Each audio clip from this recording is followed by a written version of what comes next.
आज 18 नोव्हेंबर 2025 ही तारीख आहे आणि बोले अरुण प्रभुणे या यूट्यूब चॅनलवर मी आपलं स्वागत करतो. मी अरुण प्रभुणे स्वतः बोलतो आहे. आपण असं एका आरतीच्या निमित्ताने बघितलं, रेणुकेची आरती. कारण आरती समजणे बऱ्याच वेळेला अवघड जातं, आपल्याला करणं मधुर वाटते, परंतु संस्कृत प्रचूर भाषेमुळं किंवा बऱ्याच वेळेला कवीनं शब्दांची मोडतोड केलेली असते, वाक्यांची रिदम येण्यासाठी, ताल येण्यासाठी कधी शब्दांची मोडतोड केली जाते. ते आपल्याला जोडून घ्यावं लागतं. त्याला अन्वय करणं असं म्हणतात. अन्वय म्हणजे जोडणं. ते जर जोडलंय शब्द वाक्य तरच त्याचा अर्थ आपल्याला पूर्ण कळतो. असं काही कवींबाबत घडतं. विष्णुदासांबद्दलही असं घडतं. तर अतिशय पूर्णपणे आपलं जीवन समर्पित करणारा कवी रेणुकाई माऊलीच्या पुढे. हा उत्तम गीतकार आहे, सॉन्ग रायटर ज्याला म्हणतो आपण. अतिशय नादमधुर शब्द कसे वापरावेत असं नव्हे, कसे उपयोजित करावेत, उपयोगात आणावेत, लयबद्धता कशी असावी, शब्दांबाबत अतिशय चिकित्सक असलेला हा कवी फार उत्तम काव्यरचना करतो, गीतरचना करतो. पण मोरोपंतांचा प्रभाव असल्यामुळे अनेक शब्द हे कधी कधी अरूढ असतात, कधी त्याने स्वतः जन्माला घातलेले असतात, कधी शब्दांची मोडतोड केलेली असते, कधी अन्वय लावल्याशिवाय अर्थ कळत नाही. पण अतिशय मेलडी ज्याला म्हणतो, चालीवर म्हणण्याला अतिशय आनंद वाटावा आणि समर्पण वृत्तीचा भावही आपल्या मनात जागृत व्हावा, अशी रचना करणारा हा कवी आहे. फार चोखंदळ शब्दाबाबत अतिशय चोखंदळ असणारा, रचनेबद्दल अतिशय जागृत असणारा आणि आपल्या भाववृत्तीच्या प्रकटीकरणाला कुठेही अडथळा येणार नाही, आपली समर्पण वृत्ती ही कायम बिंबली पाहिजे देवीच्या मनावर, याची सूक्ष्म जाण असलेला हा कवी. याचं जेव्हा काव्य आपण ऐकतो, जेव्हा आरती आपण ऐकतो अतिशय चालीवर म्हटली गेलेली, तर आपल्याला अतिशय कर्णमधुरता जाणवते, कर्णमधुर वाटतं. ते श्रवणानंदाचा आनंद देते, म्हणजे ऐकण्याचा आनंद देते. तर या आरतीमध्ये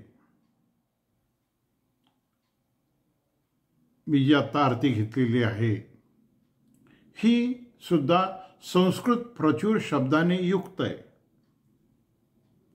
पण अत्यंत नादमधुर शब्द योजना केलेली आहे. आणि देवीचं अतिशय हृद्य वर्णन,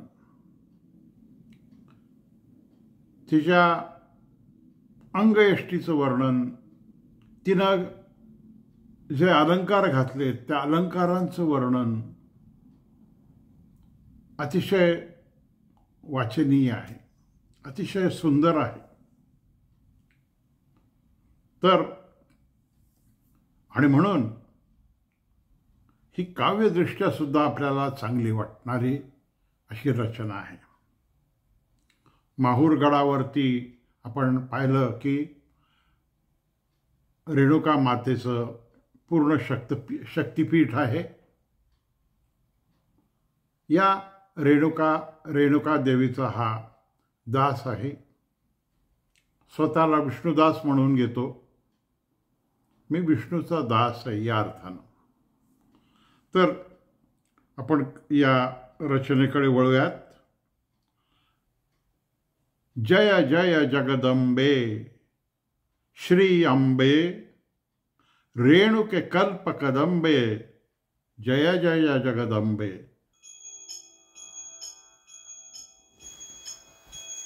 जय जय जगदंबे श्री अंबे रेणुके कल्पकदंबे जय जय जगदंबे.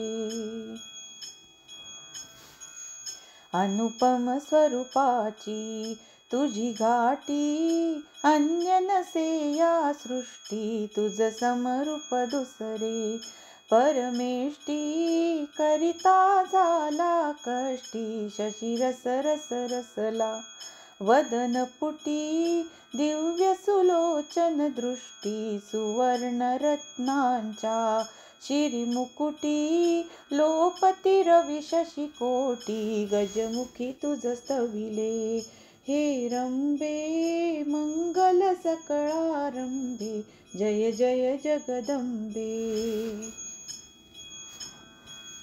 कुंकुम चिरी शोभे मळवटी कस्तुरी टिळक ललाटी नासिक अति सरळ हनुवटी रुचिरामृत रस ओठी समान जणू लवल्या धनुकोटी आकर्ण लोचन भ्रुकुटी शिरीनिट भांगवळी उफराटी कर्नाटकाची घाटी भुजंग निळरंगा परिशोभे वेणी पाठीवर लोंबे जय जय जगदंबे.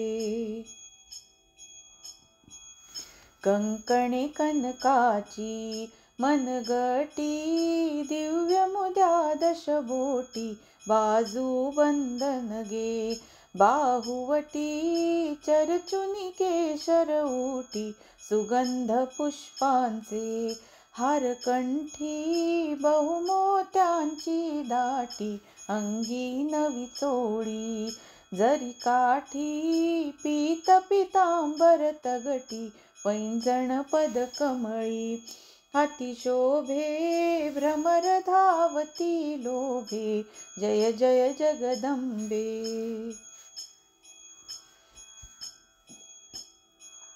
साक्षपतू क्षितिच्या तळवटी तुची स्वये जगजेठी ओवाळीती आरती दीपताटी घेऊनी कर संपुष्टी करुणामृत हृदये संकष्टी धावसी भक्तांसाठी विष्णुदास सदा बहुकष्टी देशील जरी निज भेटी तरी मग काय उणे या लाभे धाव पाव विलंबे जय जय जगदंबे. श्री अंबे रेणुके कल्पकदंबे जय जय जगदंबे. जय जय जगदंबे जय जय जगदंबे. अशी ही आरती आहे.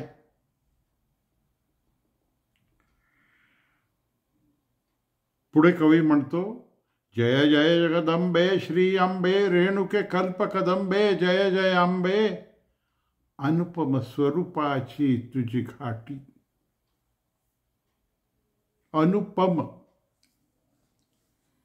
त्याला उपमा नाही दुसरी. अनुपमच तुझं स्वरूप कसं आहे, तुझं रूप कसं आहे, तुझं सौंदर्य कसं आहे, तर ते अनुपम आहे. त्याला कशाचीही उपमा देता येणं शक्य नाही.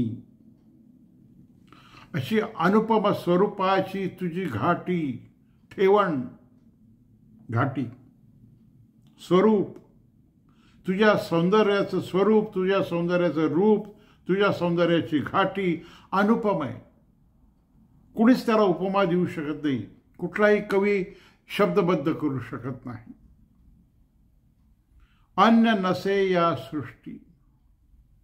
सृष्टीमध्ये, या जगामध्ये तुझ्या रूपाची बरोबरी करणारा कोणीही नाही.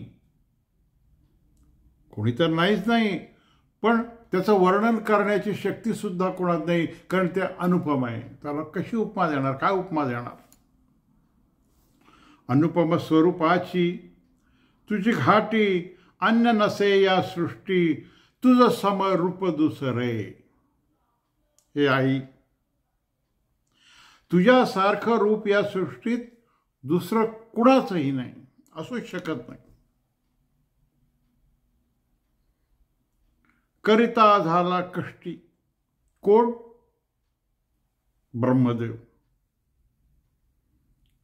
कष्टी का झाला? तर तुझं समरूप दुसरं हे परमेष्टी. परमेष्टी म्हणजे परमात्मा. इष्ट परम, इष्ट परमेष्टी. जो परम इष्ट आहे, इष्ट म्हणजे चांगला आहे, जो अत्युत्तम आहे, असा कोण? ईश्वर, निर्माता. तर हा परमेष्टी करिता झाला कष्टी. त्याने खूप प्रयत्न केला तुझ्यासारखं दुसरं कोणी निर्माण करावं सुंदर.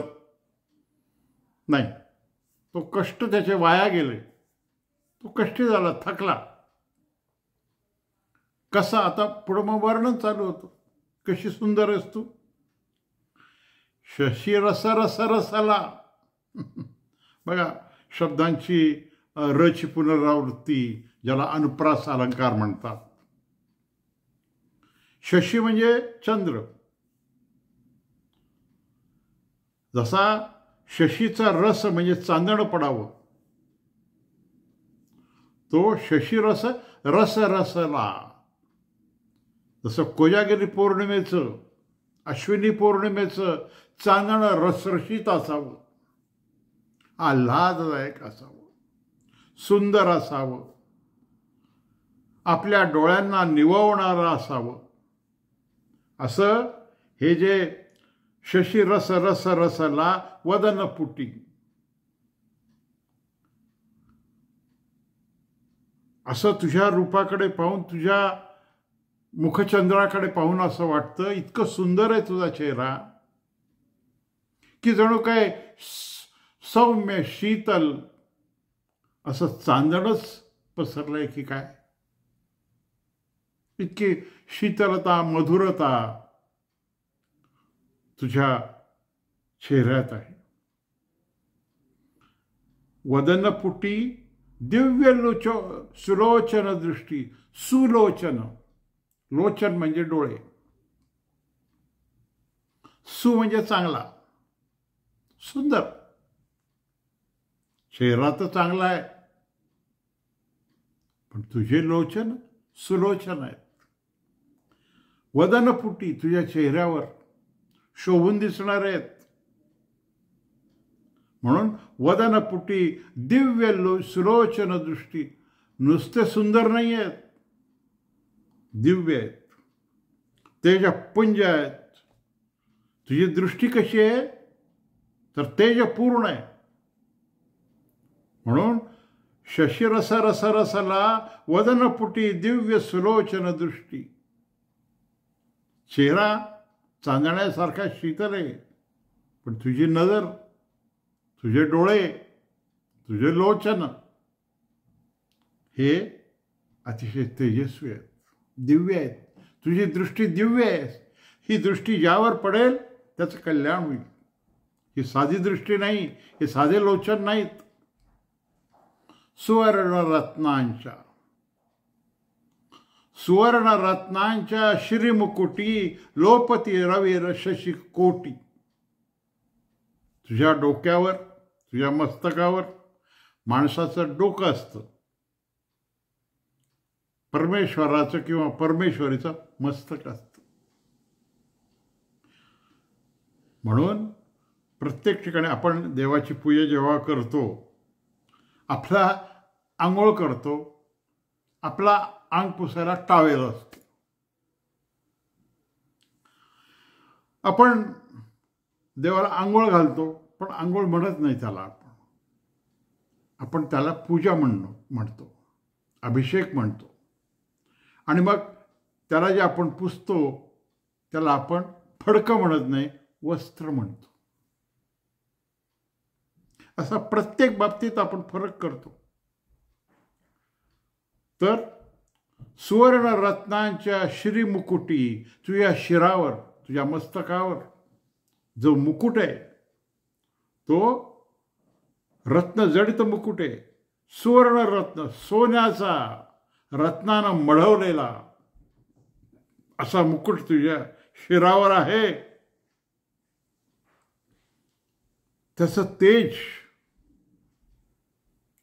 त्या रत्नजडित मुकुटाचं तेज इतकं तेजस्वी आहे की सुवर्ण रत्नांच्या श्रीमुकुटी लोपती रवी शशिकोटी. अगं, कोट्यावधी जरी सूर्यचंद्र आले, प्रकाशमान झाले, तरी सुद्धा ते लोपतील. ह्याच्या त्याच्यापुढं त्यांचं तेज लोपेल, फिकं पडेल. म्हणून सुवर्ण रत्नांच्या श्रीमुकुटी लोपती रवी शशिकोटी. कोट्यावधी जरी रवी आणि शशी, चंद्र आणि सूर्य आले तरी त्यांचं तेज डावा होईल, लोपेल, कमी पडेल. इतकं हे तेजस्वी मुकुट तुझ्या शिरी आहे. गजमुखी, गजमुखी तुझं स्तविले हे रंबे, मंगल सकळा रंभे, जय जय अंबे. गजमुखी म्हणजे गजमुखानं, गजमुखानं स्तविले हे रंबे. हे रंबे पुन्हा गजमुखासाठी. तुम्हाला माहिती आहे, आपल्याला गणपतीला आपण हेरंब म्हणतो. हेरंबचा अर्थ काय? तो संकट मोचक नाही. आपण आरती म्हणतो. सुख करता दुःख हरता, जो सुख देणार आहे आणि दुःख हरण करणार आहे, तसा हा, म्हणून त्याला हेरंब म्हटलेलं आहे.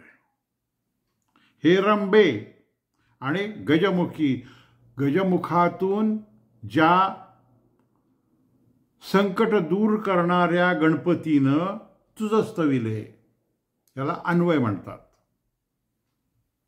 गजमुखी तुझं स्तविले हे रंबे, म्हणजे अन्वय असा होईल, गजमुखी हे रंबे तुझं स्तविले, असं म्हटलं तर अर्थ कळेल. तर हे आई, हे रेणुके माऊली, तुला संकट दूर करणाऱ्या, दुःख मोचक अशा गणपतीनं साक्षात स्तुती केली, जो व्यासांचा लेखक होता महाभारत लिहिताना. मंगल सकळारंभे, तू मंगलकारक आहेस. सकाळांचा आरंभ तुझ्यापासून होतो. सकळाचा म्हणजे या विश्वाचा. तू विश्वजननी आहेस, तू मंगलदायक आहेस. म्हणून गजमुखी तुझं स्तविले हे रंबे, मंगल सकळारंभे, जय जय अंबे. इथे पहिलं कडवं सांगतं, 4च कडवी आहेत. कुंकुमचिरी, कुंकुमचिरी शोभे मळवटी. कुंकवाची चिरी लावली असते, चिरी लावलेली असते. मळवट भरलेला आहे, कुंकवाचा मळवट तुला भरलेला आहे, मोठा शोभून दिसतोय. कुंकवाच्या मळवटानं जिचं ललाट,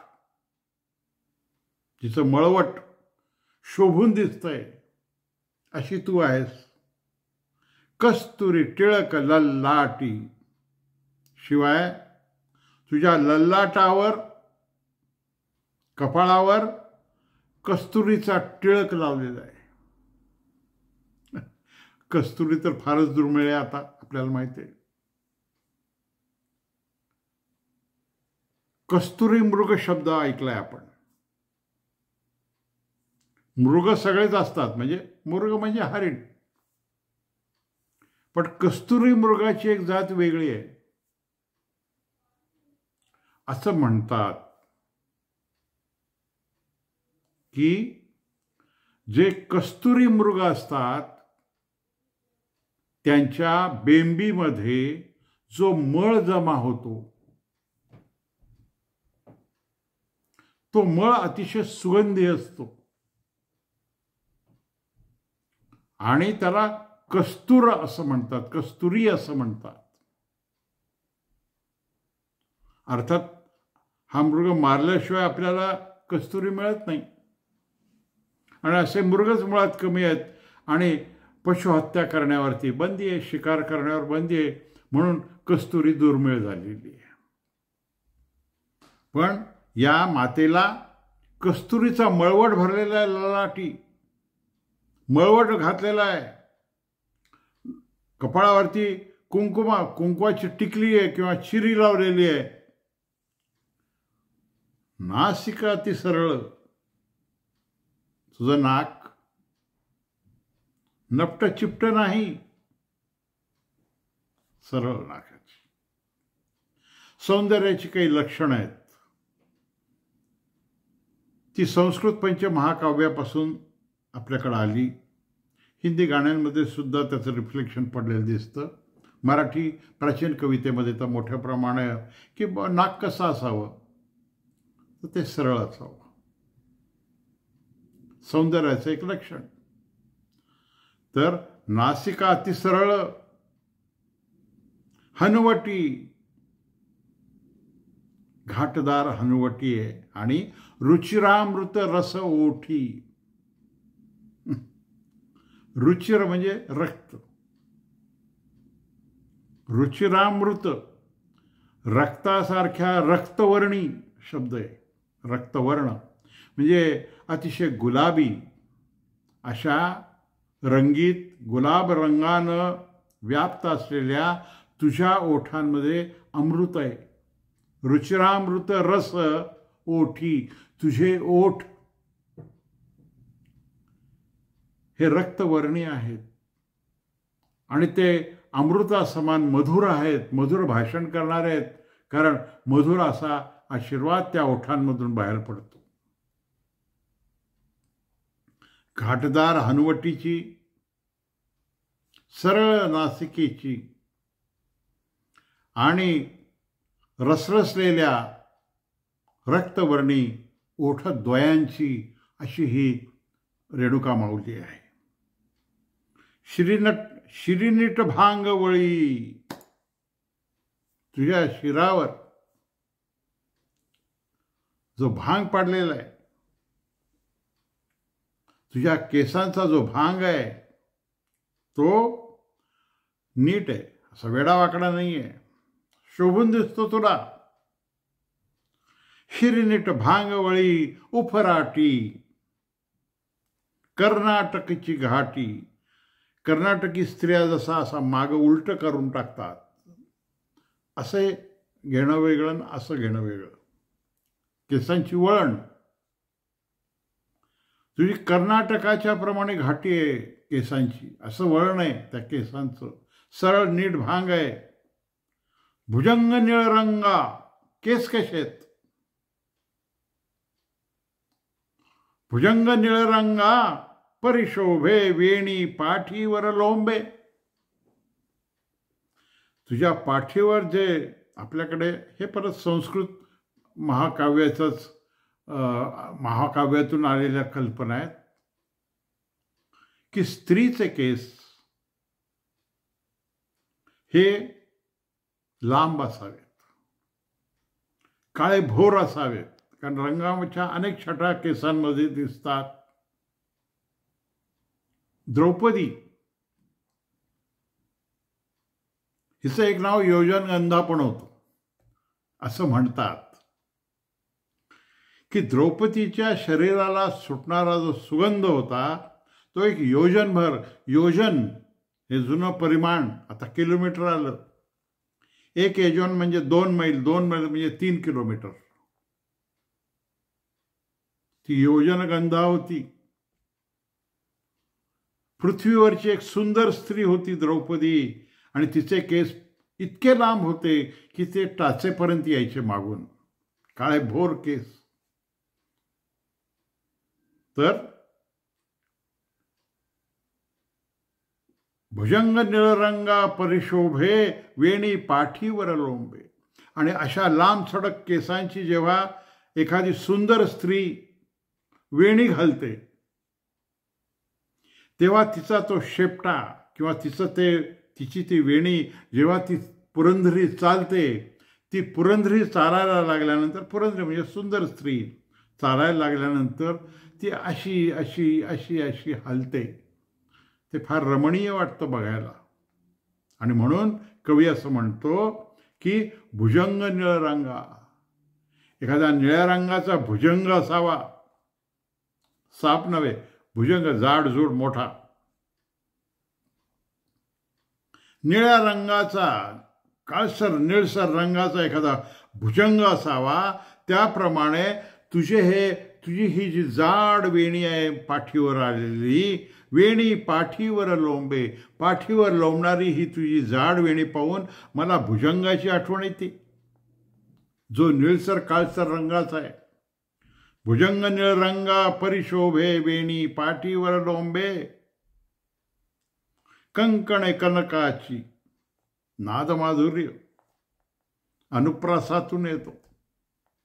वामन पंडिताची एक कविता आहे, वंशी नाद तटी तिला कटी तटी खो पोटी पटी.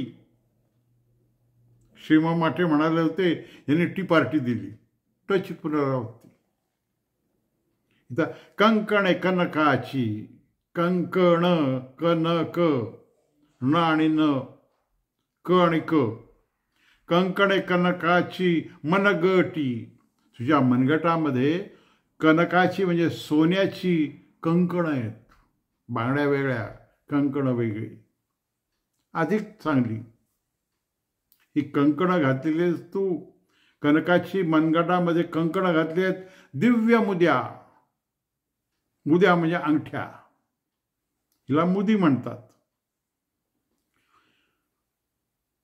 तर दिव्य मुद्या दशबोटी, 10 बोटांमध्ये तुझ्या दिव्य हिऱ्याच्या अंगठ्या आहेत.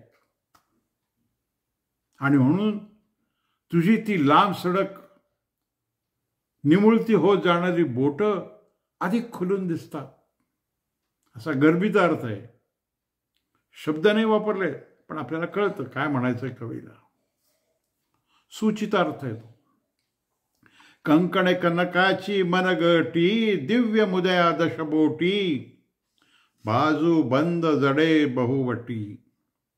बाहुबटी, बाहुला हा दागिना आजही आपण घालतो, त्याला बाजूबंद म्हणतात.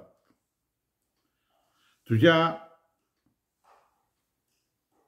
बाहुबंदाला, हा तुझ्या बाहूला बाजूबंद जोडलेला आहे, जडे, जडवलेला, रत्न जडित असा बाजूबंद तुझ्या बाहूमध्ये आहे. आणि चर्चुन केशर उटी, तुझ्या सर्वांगाला केशराची उटी लावलेली आहे. तुम्हाला माहिती आहे केशरला काश्मीर म्हणतात.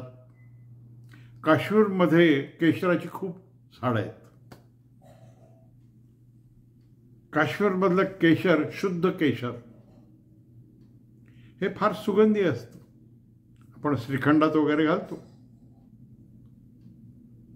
आणि तिथं इतकी झाडं असल्यामुळं केशराची त्या प्रदेशाचं नाव काश्मीर असं पडलं. तेव्हा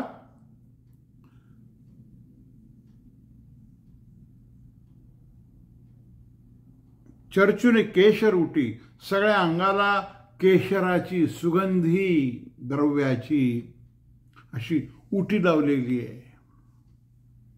केशर असं उगाळलं किंवा पाण्यामधून असं भिजवलं आणि त्याची पेस्ट तयार केली. आपल्या आजच्या भाषेत बोलायचं तर जसं चंदनाची पेस्ट करतो आपण, जेव्हा उगाळतो तेव्हा त्याचं असं फार पातळ नाही, फार घट्ट नाही असं. तर सर्वांगाला केशराची उटी लावलेली आहे. शिरी तर तुम्हाला माहिती आहे कस्तुरीचा मळवट आहे. तर चर्चुने केशर उटी सुगंधी पुष्पांचे हारकंठी. केशराची उटी लावली आहे तिला अभिषेक केल्यानंतर, आणि सुगंधी पुष्प जी आहेत, इथं पुष्पांचं नाव नाही घेतलं, कुठल्याही प्रकारची पुष्प अतिशय सुंदर आणि सुगंधी. सुगंधी पुष्पांचे हारकंठी, कंठामध्ये आपला तो गळा आणि ईश्वराचा तो कंठ. तेव्हा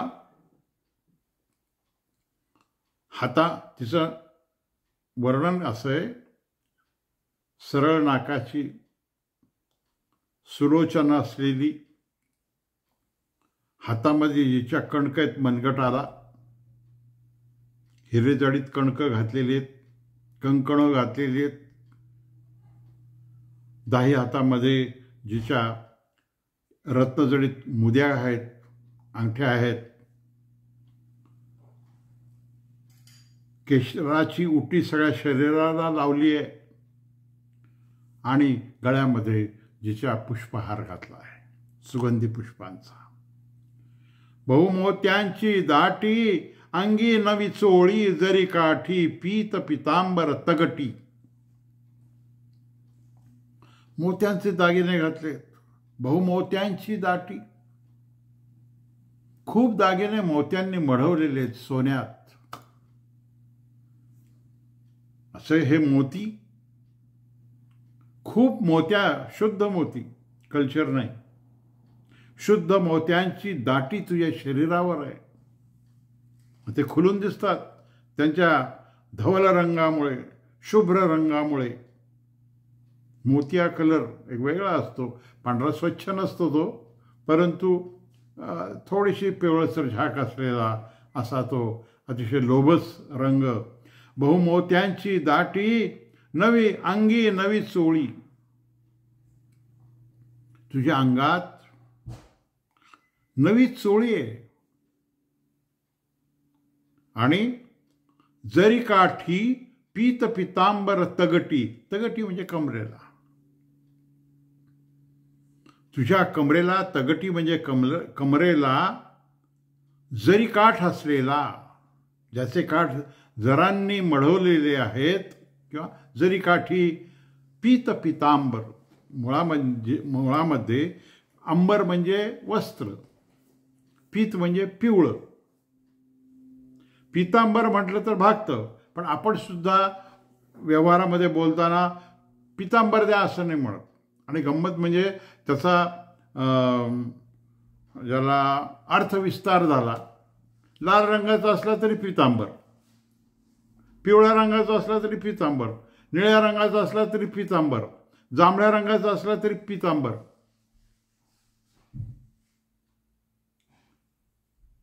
तो कसा असेल? लाल रंगाचा पितांबर कसा असू शकतो? ते रक्तवर्णीय अंबर झालं. काळा पितांबर असेल तर नसतो कधी, पण तो कृष्ण पितांबर होईल. तर आपल्याला एक सवय आहे, जसं दूध डेअरी म्हणतो आपण. डेअरी म्हणजे दूधच आहे ना, तो अर्थ त्याच अनुस्यूत आहे, पण दूध डेअरी म्हटल्याशिवाय आपल्याला चैन नाही पडत. तसं पीत पितांबर, पितांबर म्हणजे पिवळा.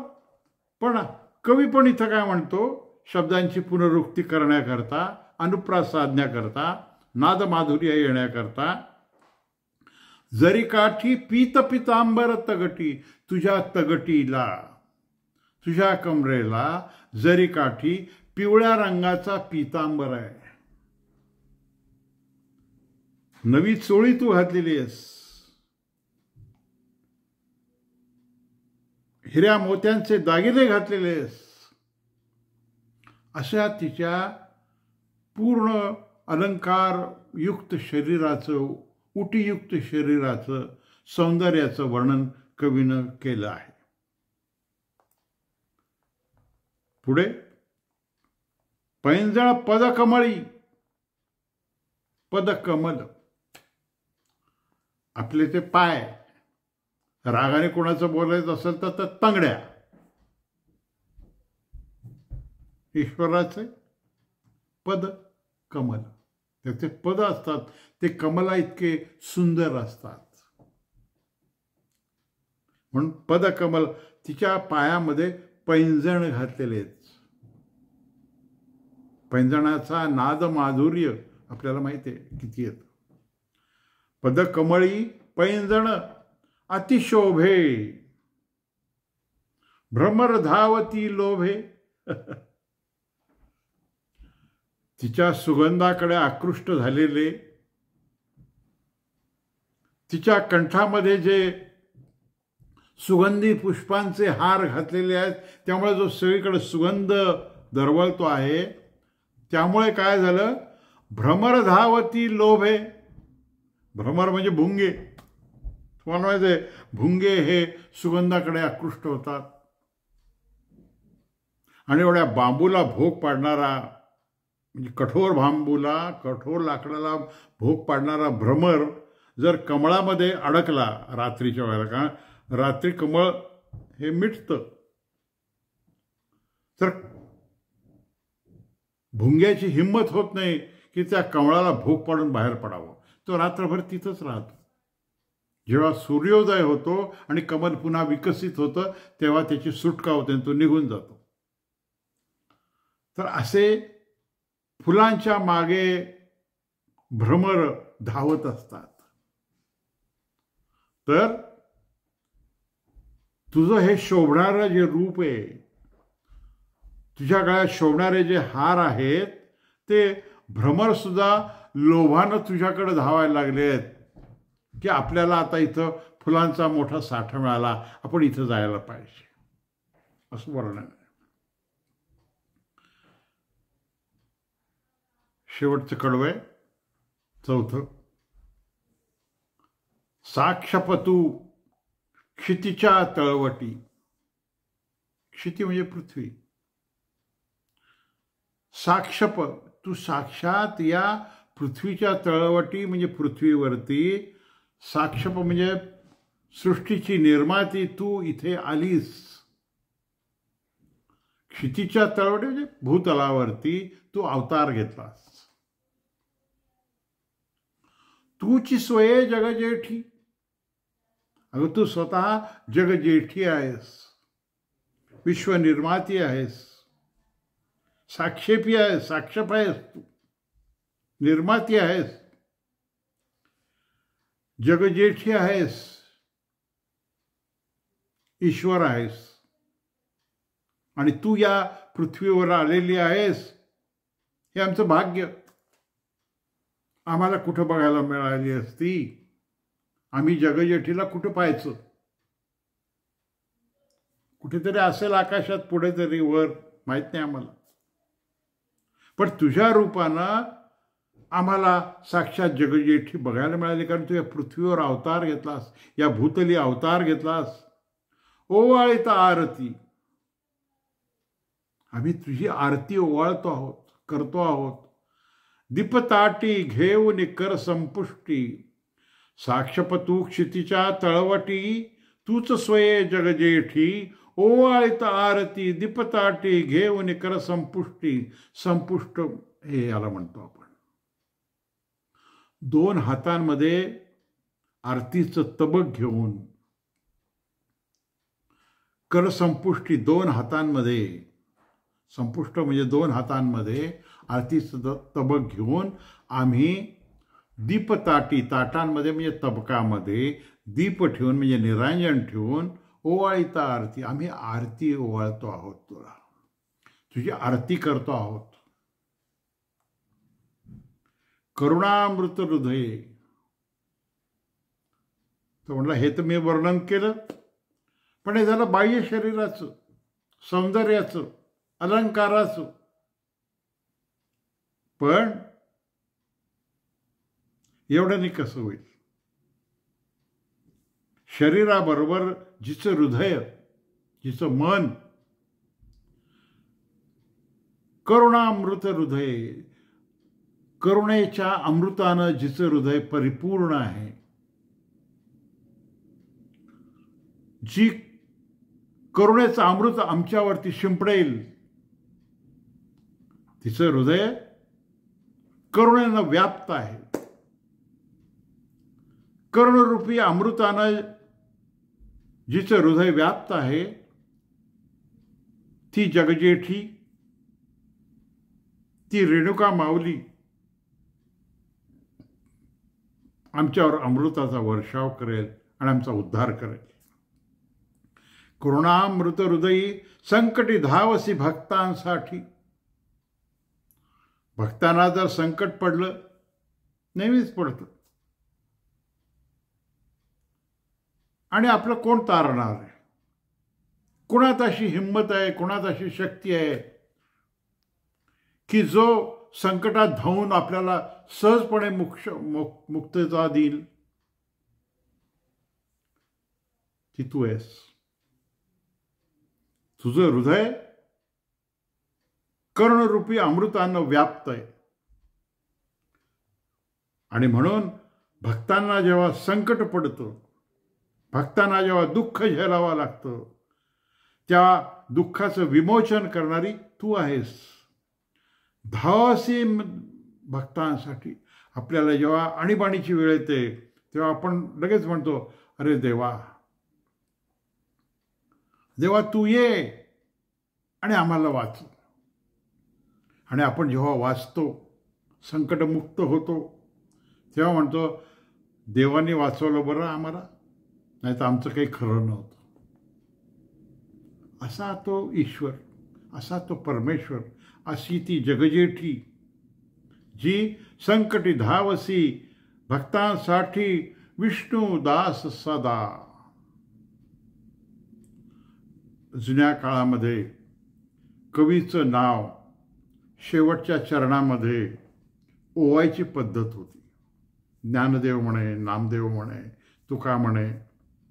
जसं विष्णू दास सदा बहुकष्टी देशील जरी निज भेटी. अगं मी विष्णुदास, मी सदा म्हणजे नेहमी फार कष्टी आहे, ग बहुकष्टी आहे, फार दुःखी आहे, मला अतिदुःख आहे. ते दुःख दूर होण्याचा मार्ग एकच आहे. काय मार्ग आहे? माझं दुःख कसं दूर होईल?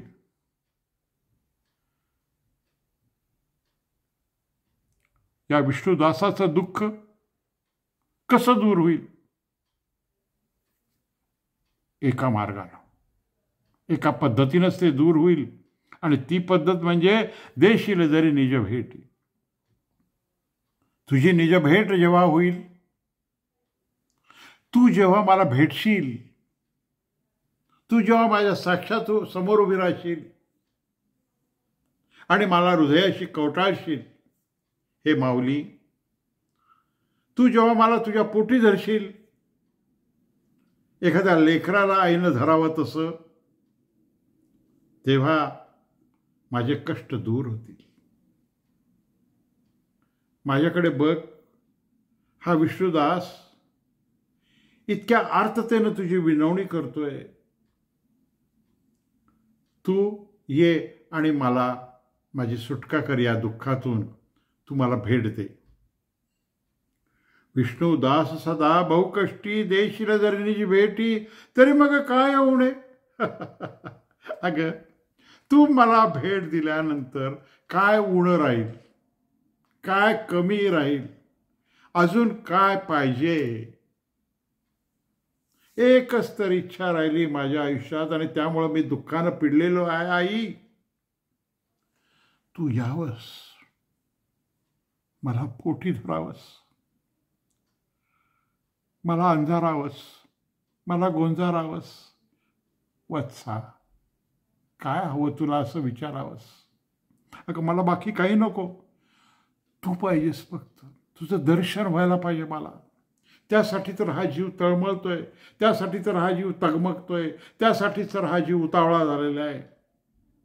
विष्णुदास सदा बहुकष्टी, देशील जरी निज भेटी, तरी मग काय उणे या लाभे धाव पाव अविलंबे. अविलंब, विलंब म्हणजे उशीर, म्हणजे तुम्हाला माहिती आहे नकारार्थ असतो.